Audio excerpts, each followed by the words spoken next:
ਕਹਾਣੀਕਾਰ ਸਰਦਾਰ ਕਰਤਾਰ ਸਿੰਘ ਦੁੱਗਲ।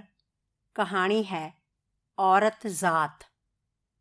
ਮੇਰੀ ਬਦਲੀ ਜਦੋਂ ਹੈਦਰਾਬਾਦ ਦੀ ਹੋਈ, ਅਸੀਂ ਬੜੇ ਖੁਸ਼ ਸਾਂ। ਪਰੇਸ਼ਾਨੀ ਕੇਵਲ ਇੱਕ ਗੱਲ ਦੀ ਸੀ, ਹੈਦਰਾਬਾਦ ਸਾਡੇ ਲਈ ਬਿਲਕੁਲ ਓਪਰਾ ਸ਼ਹਿਰ ਸੀ ਅਤੇ ਸਾਨੂੰ ਸਮਝ ਨਹੀਂ ਆ ਰਹੀ ਸੀ ਸ਼ੁਰੂ ਵਿੱਚ ਅਸੀਂ ਕਿੱਥੇ ਜਾ ਕੇ ਠਹਿਰਾਂਗੇ। ਅਤੇ ਫਿਰ ਇਹ ਕਠਿਨਾਈ ਵੀ ਹੱਲ ਹੋ ਗਈ। ਹੈਦਰਾਬਾਦ ਵਿੱਚ ਮੇਰਾ ਇੱਕ ਪੁਰਾਣਾ ਜਮਾਤੀ ਨਿਕਲ ਆਇਆ। ਜਦੋਂ ਉਸਨੂੰ ਪਤਾ ਲੱਗਾ, ਉਸਨੇ ਸਾਨੂੰ ਆਪਣੇ ਕੋਲ ਠਹਿਰਨ ਲਈ ਕੁਝ ਇਸ ਤਰ੍ਹਾਂ ਕਿਹਾ ਕਿ ਅਸੀਂ ਇਨਕਾਰ ਨਾ ਕਰ ਸਕੇ। ਮੈਂ ਅਤੇ ਮੇਰੀ ਬੀਵੀ ਬਹੁਤ ਖੁਸ਼ ਹੋਵਾਂਗੇ ਜੇ ਤੁਸੀਂ ਸਾਡੇ ਕੋਲ ਆ ਕੇ ਠਹਿਰੋ। ਸਾਡੇ ਕੋਲ ਇੰਨੀ ਵੱਡੀ ਕੋਠੀ ਹੈ ਅਤੇ ਅਸੀਂ ਦੋਵੇਂ ਕੱਲ ਮੁਕੱਲੇ ਹਾਂ। ਸ਼ਕੀਲ ਨੇ ਸਾਨੂੰ ਲਿਖਿਆ ਅਤੇ ਮੈਂ ਹੈਰਾਨ ਸਾਂ, ਸ਼ਕੀਲ ਨਾਲ ਸ਼ਾਦੀ ਕਿਸ ਨੇ ਕਰ ਲਈ ਹੈ। ਕਾਲਜ ਦੇ ਜ਼ਮਾਨੇ ਵਿੱਚ ਸ਼ਕੀਲ ਇੱਕ ਅਜੀਬ ਗੈਰ ਜ਼ਿੰਮੇਵਾਰ ਕਿਸਮ ਦਾ ਮੁੰਡਾ ਸੀ ਅਤੇ ਕੋਈ ਐਬ ਨਹੀਂ ਸੀ ਜਿਹੜਾ ਕਿਸੇ ਨੌਜਵਾਨ ਵਿੱਚ ਹੋ ਸਕਦਾ ਹੈ ਅਤੇ ਉਸ ਵਿੱਚ ਨਾ ਹੋਵੇ।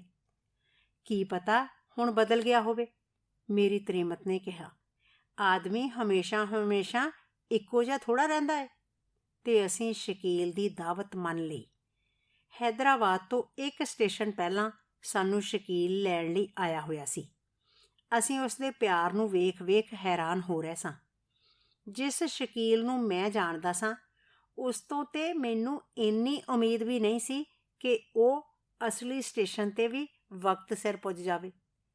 ਯਾਰ, ਗੱਲ ਇਹ ਵੈ ਕਿ ਇਸ ਸਟੇਸ਼ਨ 'ਤੇ ਗੱਡੀ 1 ਘੰਟਾ ਖਲੋਂਦੀ ਹੈ ਅਤੇ ਮੈਂ ਸੋਚਿਆ ਤੁਹਾਨੂੰ ਸਿਕੰਦਰਾਬਾਦ ਤੋਂ ਹੀ ਲੈ ਲਵਾਂ। ਫਾਸਲਾ ਵਿੱਚੋਂ 5 ਮੀਲ ਦਾ ਏ। ਬਾਹਰ ਸ਼ਕੀਲ ਦੀ ਆਪਣੀ ਮੋਟਰ ਸੀ।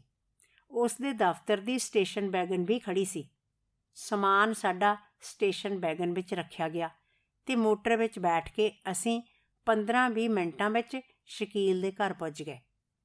ਸਾਡੇ ਲਈ ਵੱਖਰੇ ਕਮਰੇ ਦਾ ਪ੍ਰਬੰਧ ਸੀ। ਸਾਡੇ ਬੱਚਿਆਂ ਲਈ ਨਵੇਕਲੀ ਆਇਆ ਉਡੀਕ ਰਹੀ ਸੀ। ਨਹਾ ਧੋ ਕੇ ਨਾਸ਼ਤਾ ਕਰਕੇ ਜਦੋਂ ਮੈਂ ਗੋਲ ਕਮਰੇ ਵਿੱਚ ਆ ਕੇ ਬੈਠਿਆ, ਸਵੇਰ ਦੇ ਅਖਬਾਰ ਮੇਰੇ ਅੱਗੇ ਲਿਆ ਕੇ ਰੱਖ ਦਿੱਤੇ ਗਏ। ਇਸ ਸਭ ਸਲੀਕੇ ਦੀ ਜ਼ਿੰਮੇਵਾਰ ਮੈਂ ਸੋਚ ਰਿਹਾ ਸਾਂ ਸ਼ਕੀਲ ਦੀ ਬੀਵੀ ਏ। ਮੈਂ ਅਖਬਾਰ ਪੜ੍ਹ ਰਿਹਾ ਸਾਂ ਕਿ ਕੋਈ ਅੱਧੇ ਘੰਟੇ ਬਾਅਦ ਸ਼ਕੀਲ ਮੇਰੇ ਕੋਲ ਆ ਕੇ ਬੈਠ ਗਿਆ। ਅਸੀਂ ਪੁਰਾਣੇ ਦਿਨਾਂ ਦੀਆਂ ਗੱਲਾਂ ਸ਼ੁਰੂ ਕਰ ਦਿੱਤੀਆਂ। ਗੱਲਾਂ ਕਰਦੇ ਅਸੀਂ ਮਸਾਂ ਇੱਕ ਥਾਂ ਆ ਕੇ ਰੁਕੇ ਸਾਂ ਕਿ ਸ਼ਕੀਲ ਮੈਨੂੰ ਪੁੱਛਣ ਲੱਗਾ, ਹਾਂ ਸੱਚ, ਤੇਰਾ ਬ੍ਰਾਂਡ ਕੀ ਹੈ? ਮੈਨੂੰ ਕੁਝ ਸਮਝ ਨਾ ਆਈ। ਬਈ, ਮੇਰਾ ਮਤਲਬ ਹੈ ਕੋਈ ਖਾਸ ਬ੍ਰਾਂਡ ਹੈ ਜਿਸ ਦੀ ਸ਼ਰਾਬ ਤੈਨੂੰ ਪਸੰਦ ਹੈ? ਇੱਕ ਤੇ ਸ਼ਰਾਬ ਮੈਂ ਪੀਂਦਾ ਨਹੀਂ ਅਤੇ ਦੂਜਾ ਇਸ ਵੇਲੇ ਬ੍ਰਾਂਡ ਦਾ ਕਿਉਂ ਜਨਾਬ ਨੂੰ ਖਿਆਲ ਆ ਗਿਆ? ਸ਼ਰਾਬ ਦਾ ਕੋਈ ਵਕਤ ਹੈ? ਇਹ ਕਹਿੰਦੇ ਹੋਏ ਸ਼ਕੀਲ ਉੱਠਿਆ ਅਤੇ ਨਾਲ ਦੇ ਕਮਰੇ ਵਿੱਚੋਂ ਬੋਤਲ ਅਤੇ ਗਲਾਸ ਉਹ ਲੈ ਆਇਆ। ਜਦੋਂ ਉਸਨੂੰ ਨਿਸ਼ਚਾ ਹੋ ਗਿਆ ਕਿ ਮੈਂ ਸ਼ਰਾਬ ਬਿਲਕੁਲ ਨਹੀਂ ਪੀਂਦਾ, ਸ਼ਕੀਲ ਨੇ ਇਕੱਲਿਆਂ ਹੀ ਪੀਣੀ ਸ਼ੁਰੂ ਕਰ ਦਿੱਤੀ। ਜਾਮ ਤੇ ਜਾਮ ਚੜ੍ਹਾਉਂਦਾ ਜਾ ਰਿਹਾ ਸੀ ਅਤੇ ਮੈਂ ਹੈਰਾਨ ਸਾਂ, ਜਿਸ ਆਦਮੀ ਦਾ ਇਸ ਵੇਲੇ ਇਹ ਹਾਲ ਹੈ, ਸ਼ਾਮ ਤੱਕ ਉਹਦਾ ਕੀ ਬਣੇਗਾ? ਐਤਵਾਰ ਦਾ ਦਿਨ ਸੀ।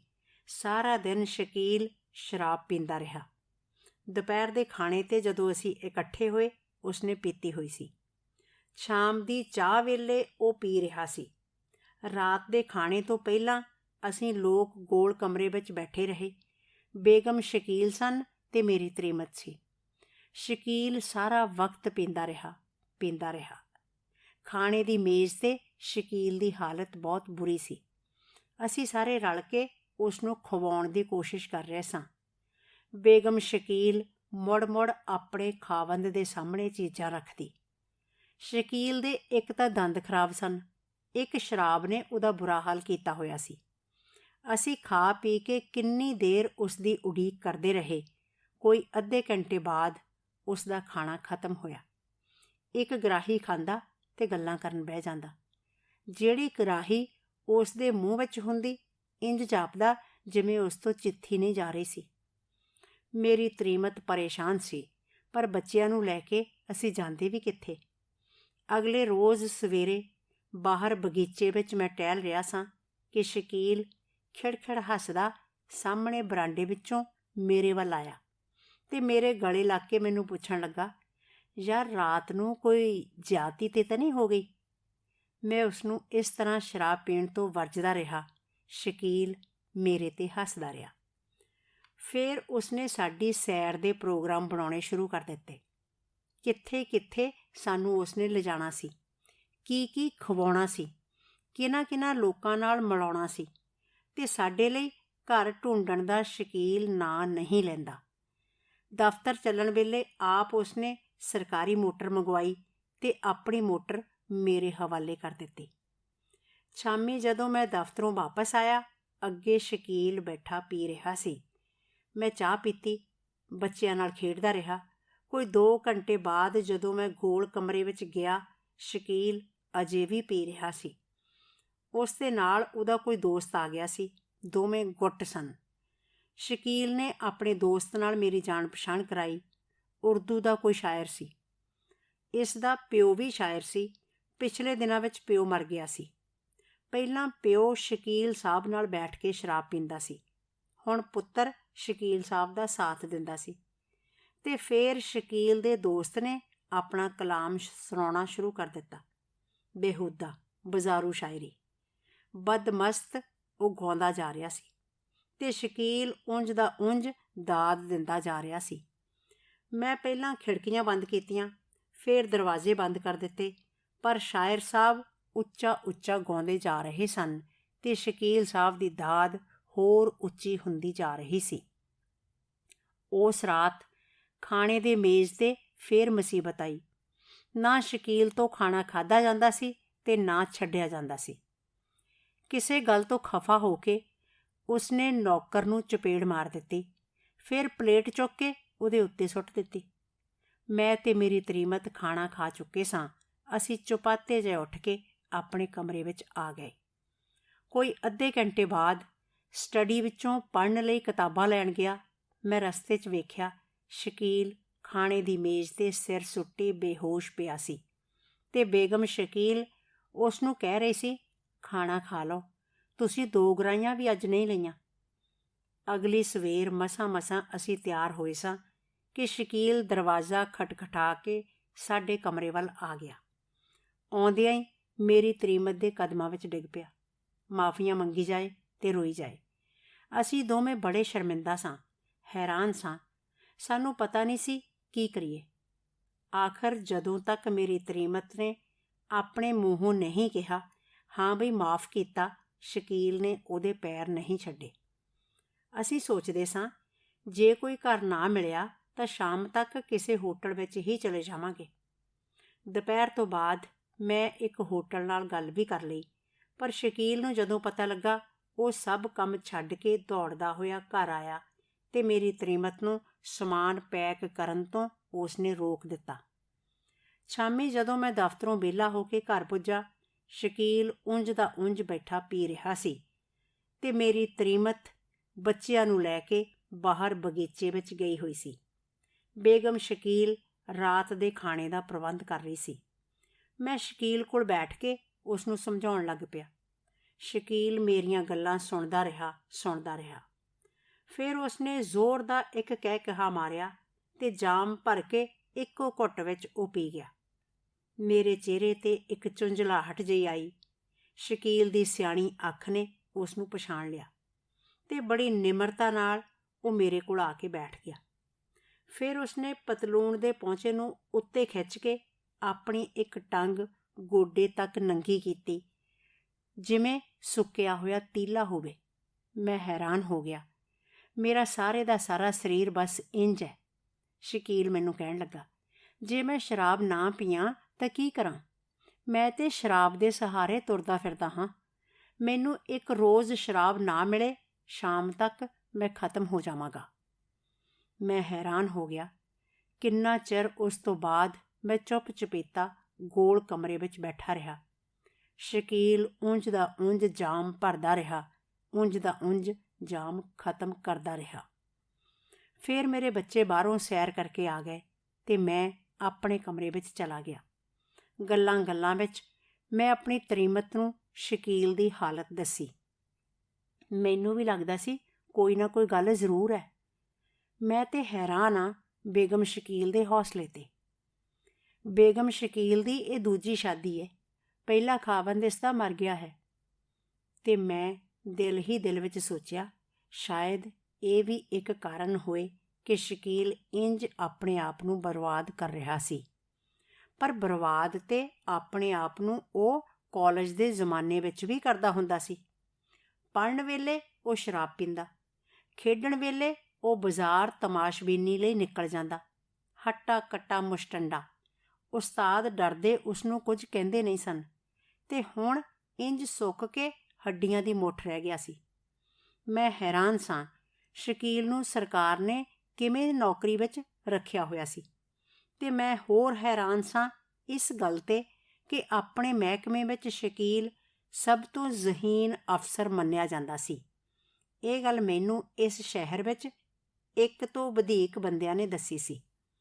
ਇੰਜ ਹੀ ਅਸੀਂ ਸ਼ਕੀਲ ਦੀਆਂ ਗੱਲਾਂ ਕਰਦੇ ਰਹੇ। ਫਿਰ ਮੈਂ ਉੱਠ ਕੇ ਗੋਲ ਕਮਰੇ ਵਿੱਚ ਉਸ ਦੀ ਹਾਲਤ ਵੇਖਣ ਗਿਆ। ਸ਼ਕੀਲ ਇੱਕ ਨੌਜਵਾਨ ਕੁੜੀ ਨੂੰ, ਜਿਹੜੀ ਸ਼ਕਲ ਸੂਰਤ ਤੋਂ ਬਿਲਕੁਲ ਬਾਜ਼ਾਰੂ ਲੱਗਦੀ ਸੀ, ਆਪਣੇ ਕੋਲ ਬਿਠਾਈ ਸ਼ਰਾਬ ਪੀ ਰਿਹਾ ਸੀ। ਮੈਨੂੰ ਵੇਖਦਿਆਂ ਸਾਰ ਸ਼ਕੀਲ ਨੇ ਉਸ ਨਾਲ ਮੁਲਾਕਾਤ ਕਰਵਾਈ। ਰਸ਼ੀਦਾ ਸ਼ਰਾਬ ਵੀ ਪੀ ਰਹੀ ਸੀ, ਸਿਗਰਟ ਵੀ ਪੀ ਰਹੀ ਸੀ। ਮੈਥੋਂ ਉਸ ਕਮਰੇ ਵਿੱਚ ਬੈਠਿਆ ਨਾ ਗਿਆ। ਮੈਂ ਖਲੋਤਾ ਖਲੋਤਾ ਵਾਪਸ ਆਪਣੇ ਬੱਚਿਆਂ ਕੋਲ ਆ ਗਿਆ। ਰਸਤੇ ਵਿੱਚ ਮੈਂ ਵੇਖਿਆ ਬੇਗਮ ਸ਼ਕੀਲ ਖਾਣ ਵਾਲੇ ਕਮਰੇ ਵਿੱਚ ਆਰਾਮ ਨਾਲ ਰਾਤ ਦੇ ਖਾਣੇ ਲਈ ਮੇਜ਼ ਲਗਵਾ ਰਹੀ ਸੀ। ਮੈਂ ਤੇ 1 ਮਿੰਟ ਹੋਰ ਇਸ ਘਰ ਵਿੱਚ ਰਹਿਣਾ ਨਹੀਂ ਚਾਹੁੰਦਾ। ਮੈਂ ਆਪਣੀ ਤਰੀਮਤ ਨੂੰ ਸ਼ਕੀਲ ਦੀ ਨਵੀਂ ਕਰਤੂਤ ਬਾਰੇ ਦੱਸਿਆ। ਜੇ ਸ਼ਰਾਬ ਉਸ ਨੂੰ ਜਿੰਦਾ ਰੱਖਣ ਲਈ ਜ਼ਰੂਰੀ ਹੈ ਤਾਂ ਕੀ ਬਾਜ਼ਾਰੂ ਔਰਤ ਵੀ ਕੋਈ ਇਲਾਜ ਹੈ? ਤੇ ਫਿਰ ਉਸ ਨੂੰ ਆਪਣੇ ਘਰ ਲਿਆ ਕੇ ਬਿਠਾਉਣਾ। ਤੇ ਮੈਂ ਆਪਣਾ ਸਮਾਨ ਸੰਭਾਲਣਾ ਸ਼ੁਰੂ ਕਰ ਦਿੱਤਾ। ਕੋਈ ਗੱਲ ਨਹੀਂ, ਮੇਰੀ ਤਰੀਮਤ ਨੇ ਮੈਨੂੰ ਸਮਝਾਇਆ। ਇੰਨੀ ਕਾਹਲ ਕੀ ਹੈ, ਸਵੇਰੇ ਚਲੇ ਜਾਵਾਂਗੇ। ਮੈਂ ਕੁਝ ਸੁਣਨ ਲਈ ਤਿਆਰ ਨਹੀਂ ਸਾਂ। ਨਾਲੇ ਇਸ ਵੇਲੇ ਕਿੱਥੇ ਹੋਟਲ ਵਿੱਚ ਖਰਾਬ ਹੋਵਾਂਗੇ, ਪਤਾ ਨਹੀਂ ਕੋਈ ਕਮਰਾ ਮਿਲੇ ਨਾ ਮਿਲੇ। ਮੈਂ ਆਪ ਮਹਾਰਾ ਸਮਾਨ ਨੂੰ ਪੈਕ ਕਰ ਰਿਹਾ ਸਾਂ। ਕਿਉਂ, ਹੋਟਲ ਵਿੱਚ ਕੋਈ ਬਾਜ਼ਾਰੂ ਔਰਤ ਨਹੀਂ ਹੋ ਸਕਦੀ? ਮੇਰੀ ਤਰੀਮਤ ਨੇ ਅਖੀਰ ਮੈਨੂੰ ਛੇੜਦੇ ਹੋਏ ਕਿਹਾ ਤੇ ਮੈਂ ਚੁੱਪ ਹੋ ਗਿਆ। ਮੇਰੀ ਤਰੀਮਤ ਬਾਹਰ ਨਿਕਲ ਗਈ। ਕੋਈ 1 ਮਿੰਟ ਬਾਅਦ ਖਾਣ ਦੇ ਕਮਰੇ ਵਿੱਚੋਂ ਬੇਗਮ ਸ਼ਕੀਲ ਦੀ ਚੀਖ ਸੁਣਾਈ ਦਿੱਤੀ ਤੇ ਮੇਰੀ ਤਰੀਮਤ ਦੌੜਦੀ ਹੋਈ ਸਾਹੋ ਸਾਹ ਸਾਡੇ ਕਮਰੇ ਵਿੱਚ ਆਈ। ਉਸਨੇ ਆਪਣੇ ਅੱਖੀਂ ਵੇਖਿਆ ਸੀ ਬੇਗਮ ਸ਼ਕੀਲ ਮੇਜ਼ 'ਤੇ ਬਰਤਨ ਲਾ ਰਹੀ ਸੀ ਕਿ ਪਿੱਛੋਂ ਸ਼ਕੀਲ ਨੇ ਆ ਕੇ ਉਸ ਨੂੰ ਜ਼ੋਰ ਦੀ ਚਪੇੜ ਮਾਰੀ ਸੀ। ਗੱਲ ਇੰਜ ਹੋਈ, ਸ਼ਕੀਲ ਸਾਹਿਬ ਦੀ ਮਹਿਮਾਨ ਨੇ ਸ਼ਰਾਬ ਨਾਲ ਪਾਪੜਾਂ ਦੀ ਫਰਮਾਇਸ਼ ਕੀਤੀ ਸੀ ਤੇ ਪਾਪੜ ਘਰ ਵਿੱਚ ਅੱਜ ਖਤਮ ਹੋਏ ਸਨ। ਬੇਗਮ ਸ਼ਕੀਲ ਨੇ ਪਾਪੜਾਂ ਦੀ ਥਾਂ ਕਬਾਬ ਭੇਜਣ ਲਈ ਕਹਿ ਦਿੱਤਾ ਸੀ ਤੇ ਕਬਾਬ ਅਜੇ ਤਿਆਰ ਨਹੀਂ ਸਨ ਹੋਏ। ਸ਼ਕੀਲ ਸਾਹਿਬ ਨੂੰ ਇਸ ਦੇਰੀ 'ਤੇ ਗੁੱਸਾ ਆਇਆ ਤੇ ਆਪਣੀ ਬੀਵੀ 'ਤੇ ਉਭਰ ਪਏ। ਚਪੇੜ ਮਾਰ ਕੇ ਮੁੜ ਗੋਲ ਕਮਰੇ ਵਿੱਚ ਤਸ਼ਰੀਫ ਲੈ ਗਏ। ਅਸੀਂ ਇੱਕ ਦੂਜੇ ਵੱਲ ਬੇਵੱਸ ਵੇਖ ਰਹੇ ਸਾਂ ਕਿ ਆਇਆ ਨੇ ਆ ਕੇ ਸਾਨੂੰ ਦੱਸਿਆ ਕਿ ਨਾਲ ਦੇ ਕਮਰੇ ਵਿੱਚ ਬੇਗਮ ਸ਼ਕੀਲ ਬੇਹੋਸ਼ ਹੋ ਗਈ ਸੀ।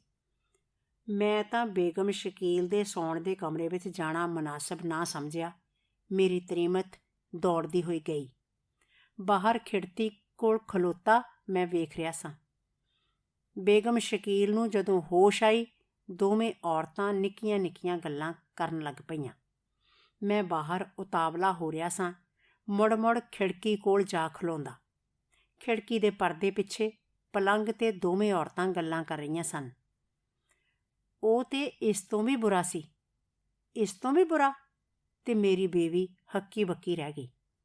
ਅਖੀਰ ਮੈਂ ਸੁਣਿਆ, ਫਿਰ ਉਹ ਮਰ ਗਿਆ। ਬੇਗਮ ਸ਼ਕੀਲ ਬੋਲ ਰਹੀ ਸੀ। ਫਿਰ ਉਹ ਮਰ ਗਿਆ ਮੈਨੂੰ ਕੱਲ ਮੁਕੱਲੀ ਛੱਡ ਕੇ। ਉਸ ਨੂੰ ਕਬਰ ਵਿੱਚ ਜਦੋਂ ਦੱਬ ਕੇ ਆਏ, ਮੈਨੂੰ ਕੰਧਾਂ ਕੋਠੇ ਖਾਣ ਨੂੰ ਪੈ ਰਹੇ ਸਨ। ਕਈ ਵੇਲੇ ਇਸ ਘਰ ਵਿੱਚ ਨਾ ਰਿੱਝਦਾ ਨਾ ਪੱਕਦਾ। ਕਾਹਦੇ ਲਈ ਕੋਈ ਤਰੱਦਦ ਕਰੇ? ਕਈ ਦਿਨ ਮੈਂ ਨਾ ਨਹਾਉਂਦੀ ਨਾ ਕੱਪੜੇ ਬਦਲਦੀ। ਕਿਸ ਲਈ ਕੋਈ ਅਚੇਚ ਕਰੇ? ਹੁਣ ਇਹ ਹੈ, ਬੇਗਮ ਸ਼ਕੀਲ ਬੋਲ ਰਹੀ ਸੀ। ਹੁਣ ਇਹ ਹੈ, ਜਿੰਦਾ ਤੇ ਹੈ, ਮਰਦ ਦੀ ਆਵਾਜ਼ ਤੇ ਹੈ, ਘਰ ਵਿੱਚ ਘਰ ਵਾਲਾ ਤੇ ਹੈ। ਇੱਕ ਕੰਨ ਮੇਰਾ ਕਮਰੇ ਵਿੱਚ ਬੇਗਮ ਸ਼ਕੀਲ ਨੂੰ ਸੁਣ ਰਿਹਾ ਸੀ ਅਤੇ ਦੂਜੇ ਮੇਰੇ ਕੰਨ ਵਿੱਚ ਉਹਨਾਂ ਹਾਸਿਆਂ ਦੀਆਂ ਆਵਾਜ਼ਾਂ ਪੈ ਰਹੀਆਂ ਸਨ ਜਿਹੜੀਆਂ ਗੋਲ ਕਮਰੇ ਵਿੱਚ ਸ਼ਕੀਲ ਦੀ ਹਸੀਨ ਮਹਿਮਾਨ ਦੀਆਂ ਸਨ।